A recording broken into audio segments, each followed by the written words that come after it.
자, 그러면은 전문가와 좀 더 이 산불 내용 짚어보겠습니다. 이용재 경민대 소방안전관리과 교수가 연결돼 있습니다. 교수님 나와 계시죠? 예, 안녕하세요. 무엇보다 지금 인명 피해가 발생했습니다. 경남 산청 산불 진화하던 진화대원 2명이 숨진 채 발견됐다는 소식이 들어왔는데요.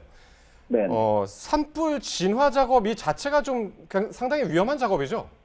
예, 그렇습니다. 모든 화재가 다 어렵지만 특히나 이 산불화 같은 화재 같은 경우 가장 어려운 부분이 그 불을 끌 수 있는 그 소방 용수의 확보가 굉장히 어렵고, 그것이 확보된다 하더라도 그 산불난 지점까지 신속하게 다량의 물을 뿌려서 진압하기가 아주 어려운 악조건을 가지고 있는 것이 산불이고요. 예. 더더욱 넓은 광활한 지역에서 이게 일어나는 화재이기 때문에 그 일선에서 우리 산림청 인원과 소방대원들이 원활하게 소통하고 하는데도 일반 도시형 화재와는 다른 상당한 어려움이 있고요. 예. 또 하나는 그 도시인지도 그러긴 하겠지만 더더욱 이 산간 지역에서 주로 일어나는 산불 같은 경우는 주변에 그 민가들도 많이 되어 있습니다.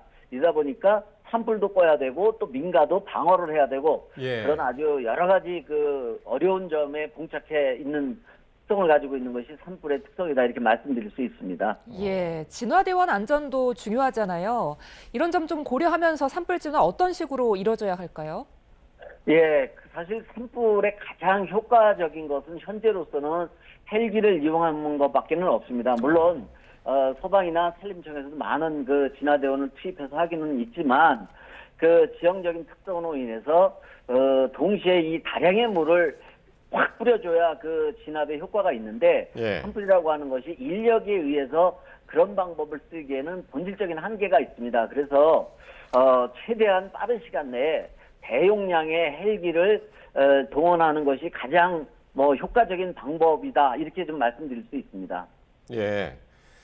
지금 지역적으로 전국적으로 동시다발적으로 일어나고는 있는데, 일단 경남 산청군 같은 경우는 이게 어제 발생한 산불이거든요.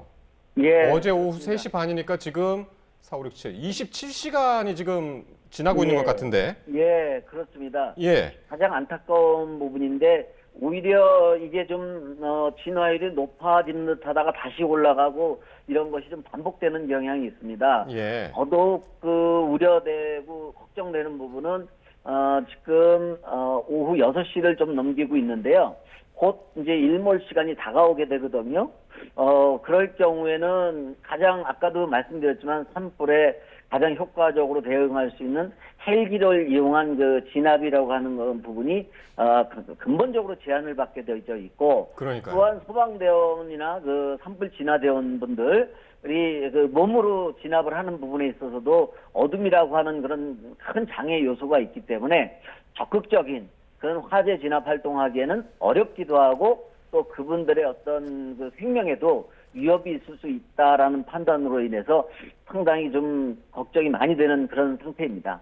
예, 지금 경남 산청 같은 경우에 진화율이 70%까지 됐다가 65%로 지금 떨어진 상황이라는데, 네. 이렇게 불길이 다시 살아나는 가장 큰 원인은 뭐라고 보십니까? 여러 가지 요인이 있겠지만요. 예, 우선은 이제 워낙 강활한 지역에서 이 산불이라는 게 번지다 보니까 그 불씨가 숨어 있을 가능성이 굉장히 큽니다.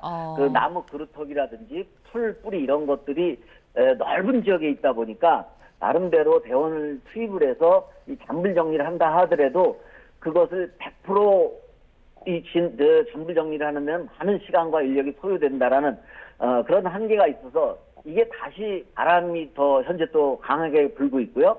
그런 상태에서 이 숨어있던 불이 다시 착화를 해서 불을 내는 그런 경우도 있고, 또 하나가 이제 비화라고 보통 얘기하는 건데, 지금 안타까운 부분이 또 강풍도 초속 10m 이상으로 미터 이상으로 불고 있습니다. 예. 그러다 보니까 불길이 또 비화라고 하죠. 날아가서 먼 거리에 또 착화를 시키는 이런 그 여러 가지 그 위험 요인을 다 가지고 있습니다. 그런 예. 걸로 인해서 자꾸 산불이 번져가고 꺼도 또 다른 곳에서 또 화재가 발생하고 그러한 어려운 부분이 있습니다. 한참 춥다가 기온이 올라가서 참 온화한 이 봄 기운을 느끼러 나가시는 분들 참 많아서 그건 좋았는데, 하여튼 오늘 산불 때문에 여간 걱정이 아닙니다. 일단 네. 기온도 많이 올랐고, 예. 지금 말씀하신 대로 바람도 참 강해졌고 예, 예. 지금 여러 군데에서 발생하고 있습니다만은 또다시 또 다른 곳에서 발생할 가능성도 있지 않습니까? 당연히 있습니다. 계절적으로 봤을 때 3월이 산불이 가장 많이 일어나는 시기이고요. 예. 3월 중에서도 지금 요즘이 가장 기온도 많이 올라가고 건조하기도 하고 또 하나 올겨울에 눈은 좀 오긴 왔습니다만 벌써 눈 온 지도 한참 됐으니까 그렇죠. 산림에 우리나라가 낙엽이 굉장히 많이 떨어져 있습니다. 이것도 이제 건조화되어 있고 또 하나 시간적으로 봤을 때 보통 야간에는 그러니까 저지대에서 한쪽으로 또 기본적으로 이 바람이 부는 성향이 좀 있습니다. 이런 것들이 이제 복합적으로 이루어져서 현장에서 우리 대원분들이 악정고투를 하고 있지만 자꾸 이게 좀 산불이 잦아들었다 또 커지고 이러한 것들이 반복되고 있는 것으로 그렇게 파악을 하고 있습니다. 예. 산불이 발생한 곳에서 무엇보다 중요한 게 인명 피해를 막는 거일 텐데요. 지금 주민 대피령이 내려진 곳도 있는데 민간 피해를 막으려면 가장 중요한 게 어떤 겁니까? 예, 우리 전문 소방대원이나 우리 산림청 요원들이 악정고투를 하고 있지만 예. 분명히 한계가 있습니다. 인력적인 한계, 장비와 한계, 여러 가지 한계가 어려움이 있기 때문에 우리 주민들도 우선은 적극적인 어떤 방송을 듣고 통제에 따라 주셔야 되고요. 예. 또 하나 산불이 산간 지역에 특히 거주하시는 분들은 아직 좀 멀리 떨어져 있고 올 위험이 있다. 우리 집으로도요. 그런 위험이 있는 지역에 계신 분들께서는 가능하다면 주변에 물을 최대한 좀 뿌려주시고요. 또 하나는 산과 가옥 사이에 불의 경로가 될 만한 어떤 가연제라든지 불에 타기 쉬운 거라든지 이런 것이 있다라면 미리 다 좀 먼 곳으로 치워주고 제거해 주시는 이런 적극적인 대응도 필요하겠고요. 그다음에 우리가 알고 있는 이런 가옥으로 가까이 불이 왔을 때는 반드시 가스라든지 이런 거, 전기 이런 것을 다 차단을 하시고 지자체나 정부에서 요청하는 안내 지침에 따라서 적극적으로 협조해 주시고 따라 주시는 것이 필요하고요. 특히나 주변을 이제 요새 따뜻하니까 이렇게 놀러 나가신 분도 많고 이랬는데요. 이런 산불에 대한 뉴스가 뜨면 그 지역을 반드시 좀 멀리 우회해서 돌아가시고 본인의 안전도 그렇고 예. 우리 대원분들이 화재 진압을 하는 데 있어도 다량의 차량이 진출입하게 되면 운행을 하게 되면 방해 요소가 될 수 있고 예. 위험도 따르기 때문에 반드시 좀 우회해 주시기를 간곡히 당부드리고 싶습니다. 예.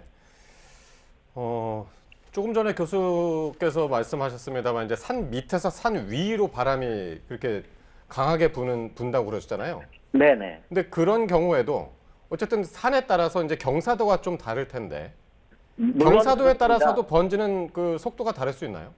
그렇습니다. 산도 이게 360도 방향으로 놓고 봤을 때 바람의 방향이 일괄적으로 한쪽으로 보는 건 아니거든요. 더더군다나 이 봄철 같은 경우는 돌풍이라는 게 있어요. 일반적으로 겨울에는 무슨 풍이 불고 무슨 풍이 부는 게 있긴 있지만 산지라고 하는 특성상 계절적인 특성상 그 지역에 따라서 국지적으로 바람의 방향이 갑작스럽게 바뀌기도 하고 또 돌풍이 불기도 하고 예. 이런 것으로 인해서 산불이 정말 예측하기 어려운 방향으로도 확산되는 그러한 속성을 가지고 있습니다. 예.